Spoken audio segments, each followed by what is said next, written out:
Treasure hunting weekend mga katiyats. Napakaganda ng view. Matataas na bundok ito. Papunta kami sa south of Surigao, ang Surigao del Sur. Meron tayong mga katiyats doon na ating tulungan pag-locate ng mga digging spot gamit ng ating kagamitan. Shoutout nga pala sa ating mga katiyats dyan sa Sur. Shoutout dyan sa Magruyong, San Miguel, Tandag at sa Bayabas. Parte pa rin yan ng Tandag. Shoutout sa inyong lahat dyan mga katiyats. At sa ating mga katiyats all over the Philippines, Luzon, Visayas and Mindanao, pati na ang ating mga katiyats in abroad. Magandang buhay sa lahat dyan. Sana nasa mabuting kalagayan ang lahat sa inyo. At sa mga bago pa lamang nakabisita ngayon sa channel na ito, huwag kalimutan mag-subscribe. Click that red button, that subscribers button down below para palagi kayong updated sa ating mga bagong uploads. In the meantime, baybayin natin itong highway ng 90. Ito'y papuntang Sur of Surigao. Ito yung 90, yung pinakamataas na bundok dito sa Surigao del Sur, boundary ng norte. At narito ang napakaraming ginto, pero hindi amasita. Ito yung natural gold. Ito ang pre-gold na sinasabi. At ang nagmimina dito, mga Japanese firm, mayroong Korean, mayroong Chinese. At pinapalabas na ang kinukuha nila dito ay chromite, nickel at silver, at nawala yung ginto. Pero ang katotohanan ay mayroong porsyento ng mga ginto na byproducts ng kanilang minimina dyan. At yan ay sikreto lang para maliit lang ang babayaran na tax sa gobyerno natin. Masakit ang katotohanan na tulad ng ganyan. Iba ang nakikinabang ng ginto ng Pilipinas, ng Land of Ophir, ng Maharlika. Mga dayuhan pa rin. Okay, so mayroon pa tayong 4 na oras na paglalakbay papunta sa ating puntahan. Stay back lang kayo mga katiyats.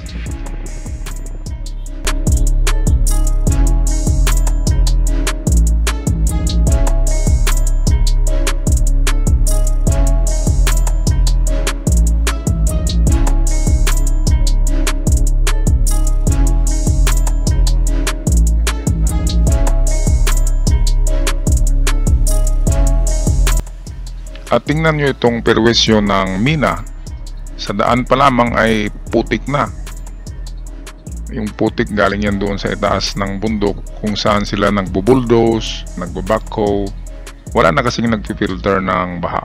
Kaya bumabaha papuntang ibaba at daladala yung putik na napakapula. Okay, ang kaitan ang tawag dyan dito. At hindi yan natatanggal ng anumang Zonrox or Clorox. Kapag nadikitan ng damit mo ay talagang magiging brown ang kulay. Okay, so malapit na tayo mga katiyats. Mamaya ay makikita nyo rin ang magagandang views sa pupuntahan namin.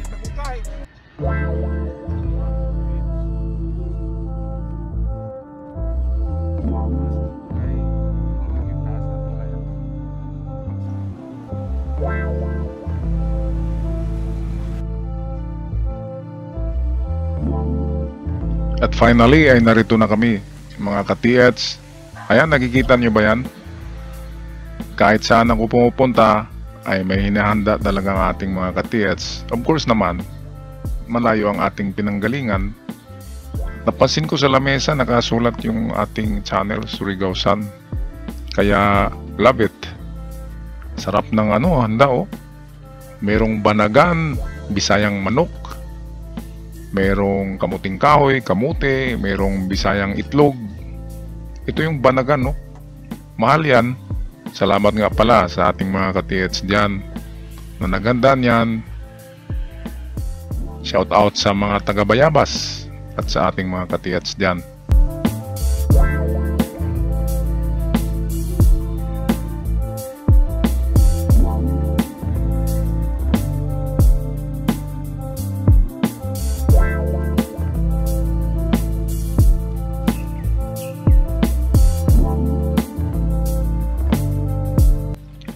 Okay, at pagkatapos namin kumain, of course busog at nasarapan kami sa handa ng ating mga katiyats. Ngayon ay patuloy na kami. Ayan, lundag agad tayo. Paakyat tayo sa bundok ngayon.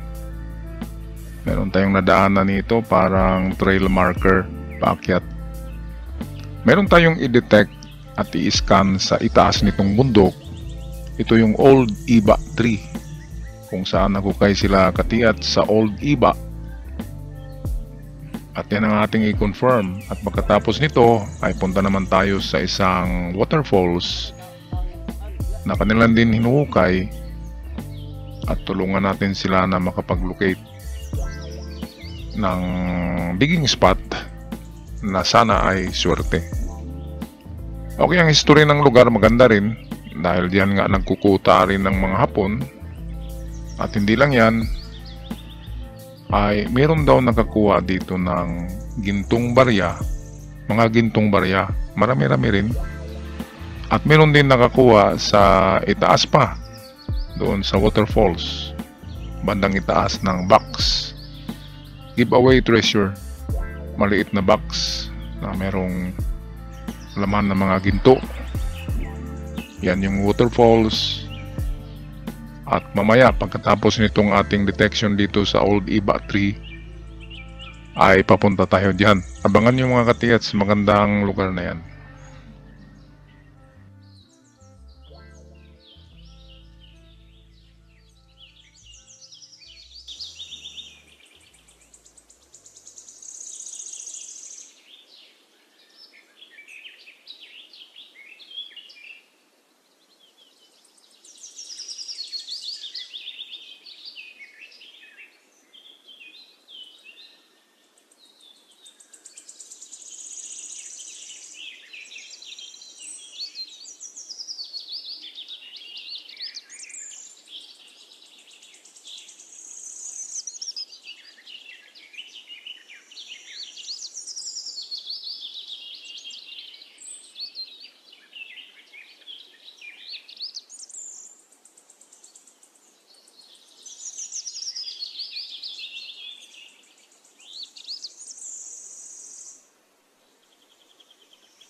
At napakainit talaga ng panahon ngayon mga katiyats. Para sa ating mga katiyats na mayroong karamdaman sa puso or heart problems, huwag kayong umakyat ng bundok ngayon. Dahil napakainit. At kapag hihingal kayo ay hanggang ang hingal nyo. Talagang mahirap huminga kapag ganitong super init. Hindi lang yan.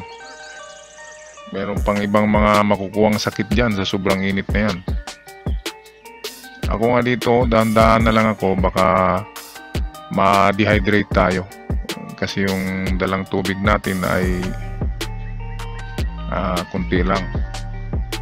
Kaya dahan-dahan, huwag masyadong ubusin ang lakas. Kapag ganyan, naakyat kayo sa bundok na ganitong klaseng init. Heat stroke, marami na ngayon ang na-heat stroke sa Pilipinas.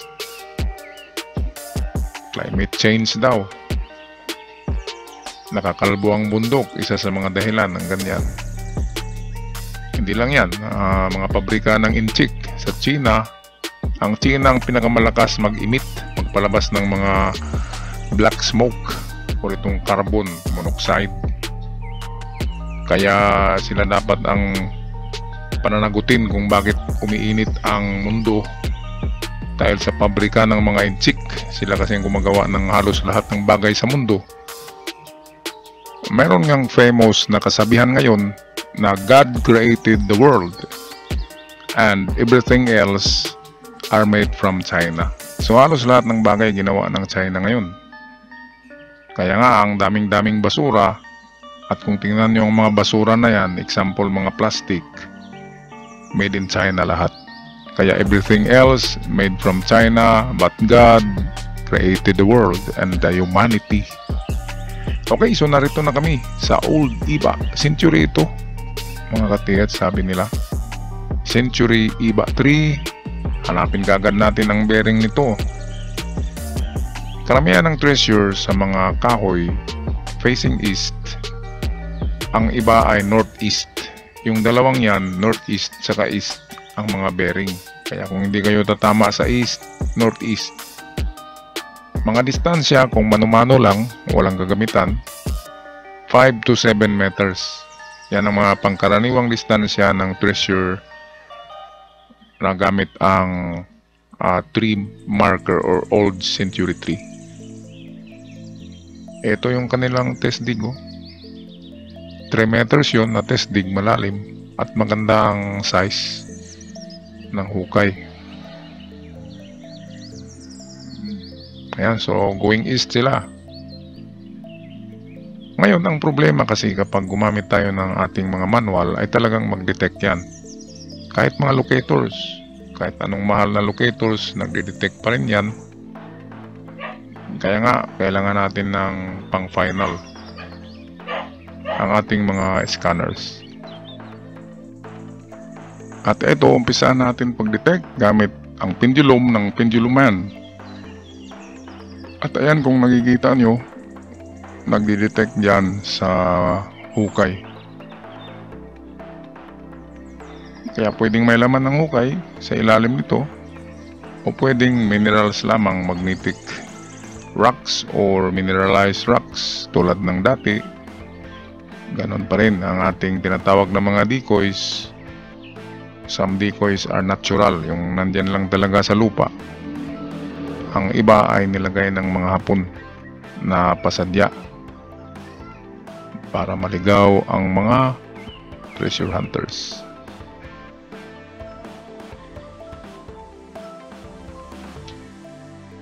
Ito, gamitan ko rin ng aking locator. Tumuturo din siya sa puno ng iba. Sentrong-sentro sa iba. Kaya pwedeng sa likod.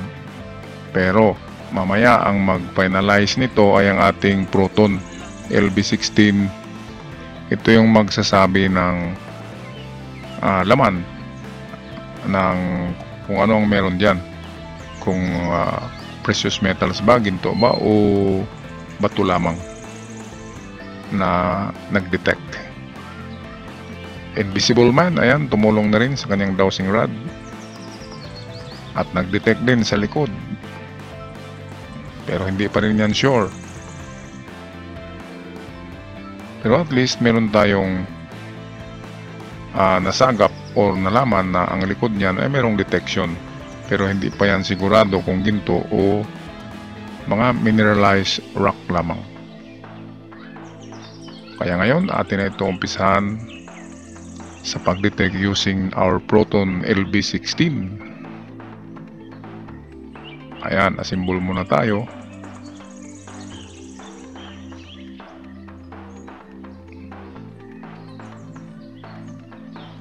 Okay, so umpisa na tayo. Live scan.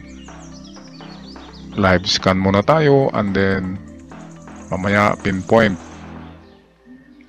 natin para malaman ang lalim, layo at value ng ma-detect. Ang magandang pag-start nitong Proton ay sa likod mo ang norte. Ayon sa manual yan, kaya ganyan palagi ang sundin natin. Pero meron kaming natuklasan dito na pwedeng baguhin mo rin ang direksyon mo. Hindi palaging facing south or back north or norte sa likod palagi, tulad ng sabi sa manual. Kaya kailangan pag anuhin nyo mga katiyats, testing nyo ang inyong mga Proton at magbaon din kayo para malalaman nyo ang mga detection yan. Okay, so meron tayong reading na hindi precious metal ang narito, mga minerals. At lumipat kami sa isang ito, sa unahan lang, kasi merong detection ng ating manual na mga gamit, at i-scan din natin ito baka sakaling dito. Okay, so eto, ang resulta nito ay malaki-laki rin, pero hindi siya pasok sa precious metal. Kaya pwedeng pag-isipan kung ipagpatuloy ito o hindi. So hanggang sa muli mga katiyats, ako'y magpaalam na. God bless us all at maraming salamat.